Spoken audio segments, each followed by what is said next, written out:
Good morning students. आज हम लोग वर्कशीट नंबर 55 साइंस का डिस्कस करेंगे। इस वर्कशीट में हम अवतल दर्पण के जो डायग्राम हैं, किरण आरेख हैं, उसको बनाना सीखेंगे और प्रश्न उत्तर को डिस्कस करेंगे। तो आप सबसे पहला प्रश्न है कि वाहनों के उत्तल दर्पण का प्रयोग क्यों किया जाता है वाहनों में। तो उत्तल दर्पण आप पहले पढ़ चुके हो कि यह वाहनों के पश्च दृश्य दर्पण के रूप में किया जाता है, क्योंकि इसमें प्रतिबिंब सदैव सीधा बनता है। बना प्रतिबिंब सदैव आकार में छोटा होता है। और तीसरा पॉइंट है, यह पश्च मतलब पीछे के दृश्य के बहुत बड़े भाग को दिखा पाता है। इसलिए इसी कारण से हम उत्तल दर्पण को वाहन के पश्च दृश्य देखने में करते हैं। दूसरा प्रश्न है, एक छात्र वस्तु के समान आकार तथा वास्तविक प्रतिबिंब प्राप्त करने के लिए कौन सा दर्पण प्रयोग करेगा तथा इस व्यवस्था का रेखा चित्र बनाइए। तो आपने 6 रेखा चित्र अवतल दर्पण में सीखा है कि जब वस्तु अनंत पर होती है तो प्रतिबिंब उसका फोकस पर बनता है। पहला केस था। और जैसे जैसे वस्तु दर्पण के निकट आती जाती है, उसका प्रतिबिंब दर्पण से थोड़ा थोड़ा दूर हटता जाता है।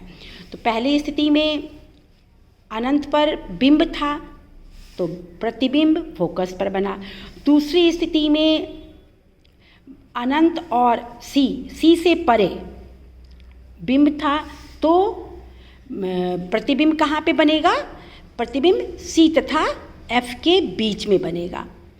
और दर्पण के जितना पास रहेगा प्रतिबिंब का साइज उतना छोटा होगा, और दर्पण से जितना दूर जाएगा प्रतिबिंब का साइज धीरे धीरे बड़ा होता जाएगा। अब तीसरी स्थिति थी जब वस्तु बिंब सी पर है।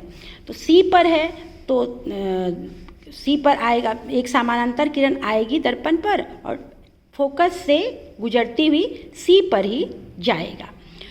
तो किरण आरेख बनाने के लिए हम 2 किरण दर्पण पे भेजते हैं। एक मुख्य अक्ष के समानांतर से गई, फोकस से गुजरी, और एक फोकस से गई और मुख्य अक्ष के समानांतर आई, तो यहाँ सी पर बनी। तो आपसे यही प्रश्न पूछा गया था कि समान आकार तथा वास्तविक प्रतिबिंब। तो वास्तविक प्रतिबिंब हमेशा अवतल दर्पण में बनता है, इसलिए यह डायग्राम तो अवतल दर्पण का ही होगा। और दूसरा समान आकार, तो समान आकार का जब बिंब सी पर होता है तो प्रतिबिंब सी पर बनता है और उसका आकार समान होता है। तो इसको हम लिख देंगे कि अवतल दर्पण का हम प्रयोग करेंगे और ये सी पर बिंब होगा तो प्रतिबिंब भी सी पर ही बनेगा। अगला तीसरा प्रश्न है, अवतल दर्पण की फोकस दूरी ज्ञात करने के लिए क्रियाकलाप लिखो। तो किसी दूर स्थित वस्तु जैसे सूर्य का दूरस्थ इमारत से आती हुई प्रकाश की किरणें को एक दूसरे के समानांतर माना जा सकता है।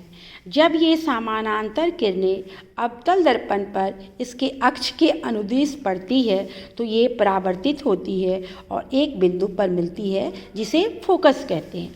दर्पण के फोकस पर वास्तविक, उल्टा और अत्यंत छोटे प्रतिबिंब बनते हैं।